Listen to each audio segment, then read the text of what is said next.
Ladies and gentlemen, welcome back to another video with Swaggle. And in this video, I have 5 tips for better comic book collecting in 2022. That's right, it's going to be a tip video here today because I've been noticing some emerging trends for this calendar year. Well, I guess you can call them trends. I mean, really, these are sort of core comic book collecting principles that really could be applied to the hobby in any year. But I'm really starting to notice these 5 things manifesting themselves in sort of this new market that we have for ourselves in the comic book collecting hobby. So in this video, we're going to go over the 5 tips and talk about them, and hopefully you guys enjoy. But before I get into the video, if you guys could drop me a like or comment or subscribe if you're enjoying the content, helps for the channel doing those things, I would appreciate it. But let us get into this video here today. And of course, this first tip I feel like is a very, very timely one because we've had 2 recent examples of books that have really moved in the market as a result of this. And that is this idea of speculating on a certain style of comic book. And that, of course, is solo titles and solo series. Solo titles and solo series, what do I mean by that? Well, of course, you guys know those are books that usually feature a prominent character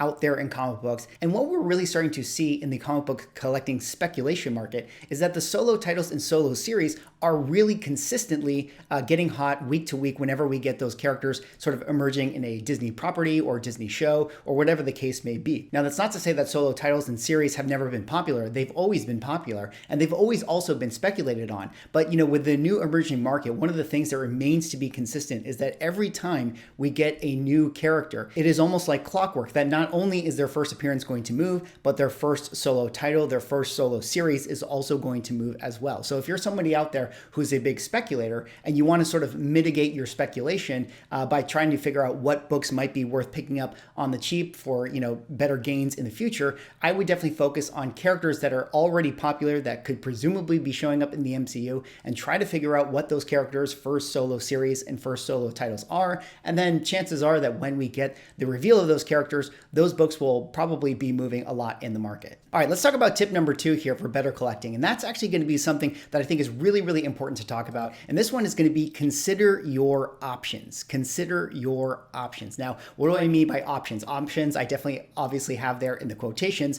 So when I'm talking about options is I'm talking about comic books that feature properties that are being optioned by streaming services or for movies. You know, things like Netflix will option a property or Amazon will option a property. And what we're really, really seeing, even more so, I feel like in this calendar year, due to the fact that, you know, basically everywhere we look, every network has a streaming service now, we're seeing a lot more options. The comic book market is constantly flocking to these properties that are being optioned by these companies. But one of the things I think is really important to talk about, and take it from somebody who works in the industry, options really are a dime a dozen. You know, when a property gets optioned, we are so far away from that property actually manifesting into some kind of, you know, movie or TV show that we're actually going to see on a streaming service. In fact, it's very normal for production companies to option a bunch of properties and have them basically sit, you know, in their Rolodex for many, many, many years. Maybe they in fact actually never even do anything with them. They're just properties that they want to have in their back pocket so that if they want to develop them, they can definitely do that, which means that if you're somebody out there who is going to, you know, jump into or buy into the option hype, you really need to choose your options wisely. You really need to know that this might not pan out. In fact, one of the things I wanted to talk about is let's take an example of something that has been optioned and is maybe the most, you know, idealistic version of a book that could reach, you know, maximum potential for a particular comic book or a show. And let's talk about The Boys right here. And one of the things I think is interesting to talk about is, you know, if we follow the life cycle of a book like this and we think about it in terms of like, okay, this is a book that got optioned, then it had a successful launch, then it had a successful season 1, and then it now has a successful season 3, and we're already at the point where this is sort of, you know, peak pop culture attention. Well, if we rewind the clock back and look at the 9.8 grade here, you can see that this was a book that was actually, you know, officially announced by Amazon to be optioned in 2016, and you can see that it definitely had a big spike up in 2016. You know, present day value at the 9.8 was selling around the $369 level. And what do you notice with the graph right after the option is announced? Well, you see that it definitely falls off a cliff and it trades sideways for many, many years. I mean, we're talking about 2016 all the way through 2017, all the way through 2018, all the way through 2019. So for 3 years, this book trades sideways after its option. And it's not until we get the season premiere in September of 2019 for season 1 that this book is actually able to, you know, shoot back up to over what it was being charged for during the course of it being optioned. And not only that, after season 1, what do you see again, this book drops off and then it goes up in season 2 and then it drops off again. And then now it goes up in season 3. And we're finally getting to a point, 3 years into the show where maybe this book is starting to establish some type of consistent floor for itself. And really it took a long time after the option for it to really be hitting these peak values. So if you're somebody out there who wants to sort of spec on a show that's being optioned, the point I'm trying to make to you guys is you actually have a lot of time to buy into this book before we actually see it out there in pop culture.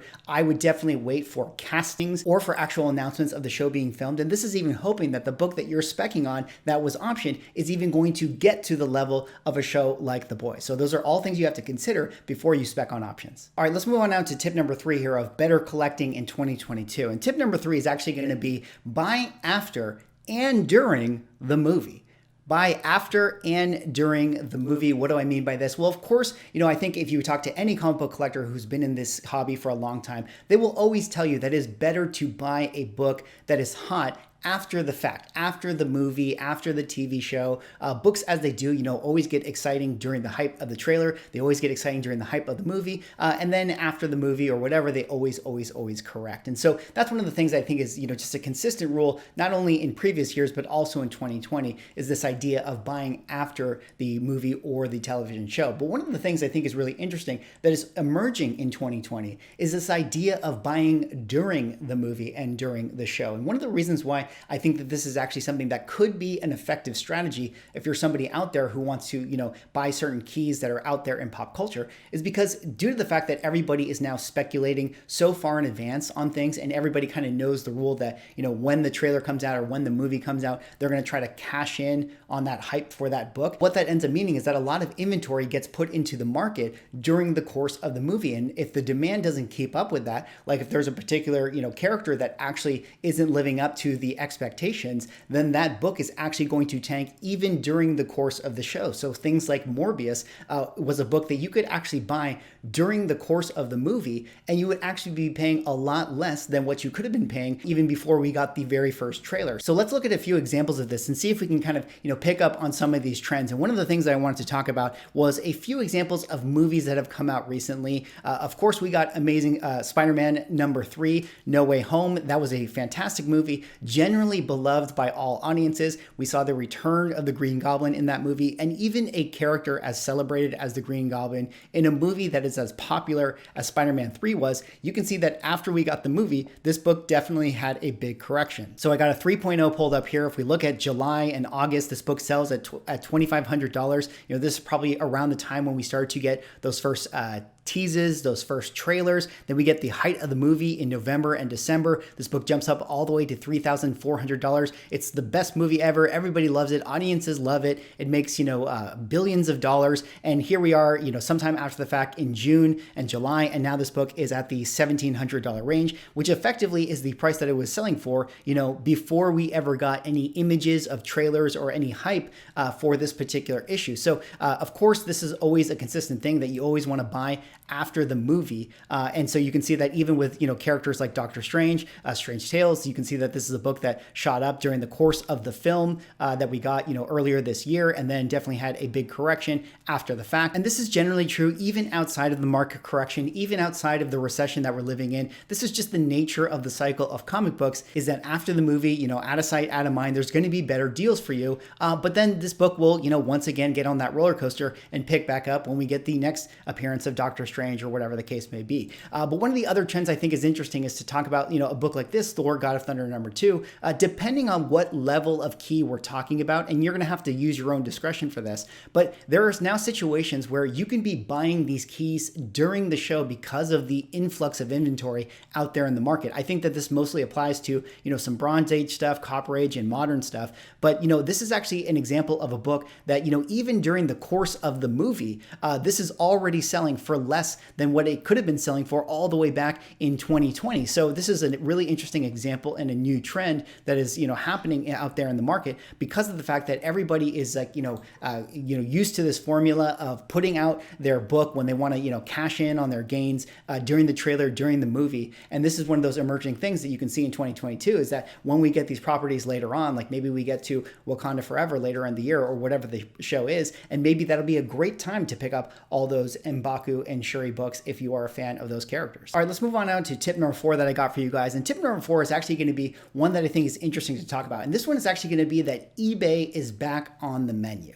eBay is back on the menu. Now, what do I mean by this? Well, this only applies to, certain key books or certain value books that we're talking about when we're talking about eBay here. But, one of the things I think is really interesting in the last couple of years of the comic book collecting is that there's been a explosion of other avenues to buy comic books when we're talking about online comic books.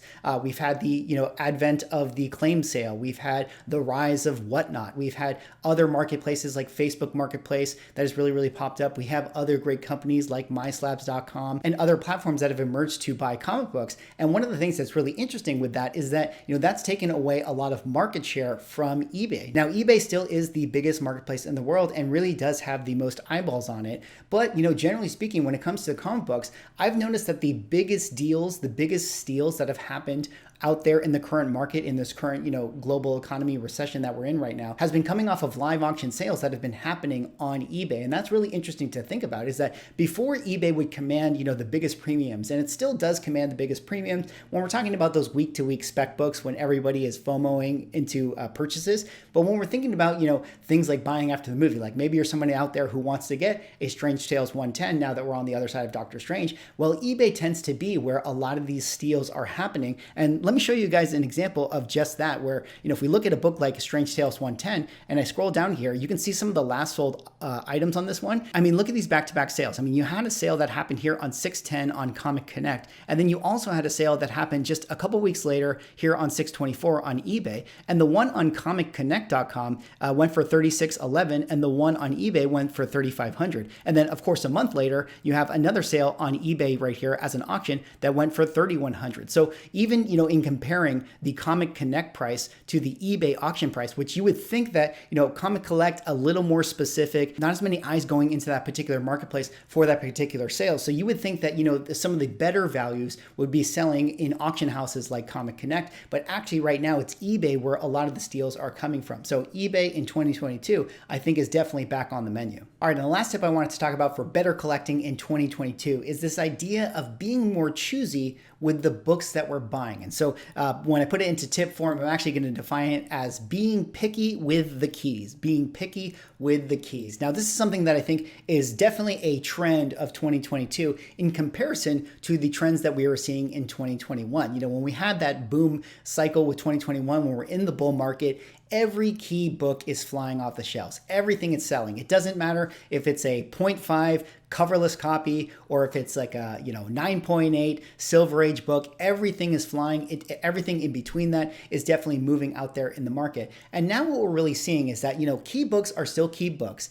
People are still really FOMOing into certain books that they want, but people are also being more choosy with their keys. So what that means is that if you're somebody out there who's like speccing on certain books, or maybe you're a seller and you're thinking about picking up some of those, lower grade books that you might be able to find good deals on because there's a flaw in them, you may want to consider your approach, because I think the buyers are being a little more particular with their keys. And let me show you guys an example of something that I had come across that I think really brings this tip home. But of course, we had a book that got hot recently at the time of recording this. We had Avengers #9, first appearance of Wonder Man. Wonder Man was recently announced to be getting a Disney Plus show. And I thought it was really interesting because I was going through these sold listings of this particular book. And this is actually a book that was actually a sold listing. You can see right here, the listing has ended. And this particular book went for $250. It's a good copy, a 2.0. Definitely has a lot of, creases, color breaks, etc. But, for a 2.0 grade, I mean, what else can you really expect, right? It generally holds together.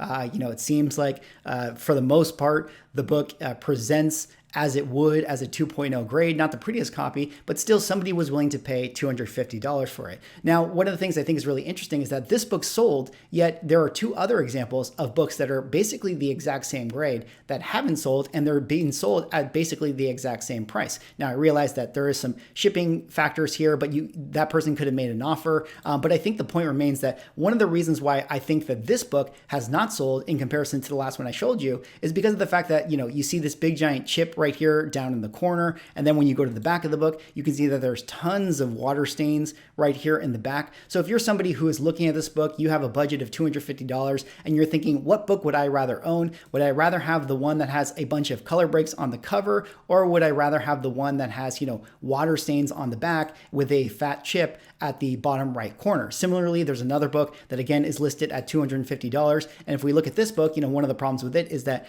here we have detached staples on the cover right here. Maybe the bottom staple is still holding on by a thread, but generally speaking, there's some flaws with this book like tape stains and things like that I think a lot of collectors don't really like. So that's one of the things I think is really interesting to consider, for this current market, is that when you're buying some of those books to spec on them, you really have to be picky with the keys that you're buying. You really have to understand the, aesthetics that collectors prefer. A lot of collectors don't like those detachments. A lot of collectors don't like those water stains. And those are the things you got to look at. So even if you find yourself, looking at a good potential deal, you still got to be picky with your keys. Anyways, that's all I have for this video. Those are my 5 tips for better collecting in 2022, some emerging trends, if you want to call them trends, that I've been noticing this year. Let me know what you guys think. Do you guys have any tips for 2022? Drop me a like, comment, subscribe if you're enjoying the content, and I will see you in the next video.